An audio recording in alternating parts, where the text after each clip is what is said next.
aujourd'hui je vais vous apprendre à faire de la motion capture.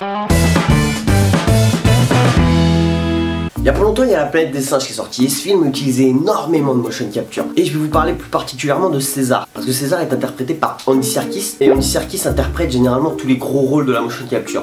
Gollum dans Le Hobbit, Andy Serkis. Gollum dans Le Seigneur des Anneaux, Andy Serkis. Et King Kong, Andy Serkis. Ce mec là en gros c'est la grosse star de la motion capture. Avant c'était extrêmement long et extrêmement compliqué de faire de la motion capture. Maintenant c'est extrêmement long et extrêmement compliqué de faire de la motion capture.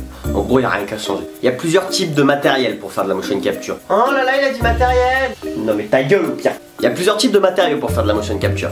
Il y a d'abord les marqueurs faciaux, c'est tous les points blancs qu'on met sur la tête, ça coûte 5000 €. Ensuite il y a les cybergloves, c'est des capteurs pour les mains, ça peut aller de 1000 à 20 000 €. Ensuite il faut une combinaison noire avec plein de capteurs dessus, à peu près 10 000 €. Ensuite il vous faut des dizaines et des dizaines de caméras dans une grande pièce tout autour du comédien qui vont venir capter les boules blanches sur la combinaison noire du comédien. Ça peut aller entre 1000 à 50 000 € la caméra. Ensuite il faut un ordinateur relativement puissant pour pouvoir compiler tout ça.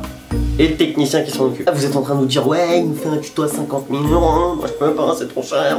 Sauf qu'il y a le logiciel Episoft, un logiciel qui est juste magique. Il vous faut une webcam ou une Kinect et avec ça vous pouvez faire de la motion capture. Donc une fois que vous avez Episoft et que vous avez filmé votre scène avec votre webcam ou votre Kinect, il vous faut un logiciel 3D, 3ds Max, Cinema 4D, Maya. Ces logiciels de 3D sont payants, mais il y a moyen de les avoir gratuitement. Bon là après il faut vraiment être fort sur ce logiciel là, donc ça sera dans une prochaine vidéo, dans un prochain tuto. Moi je vous propose de vous abonner pour voir cette vidéo, de mettre un like et de commenter. Et moi je vous dis ciao.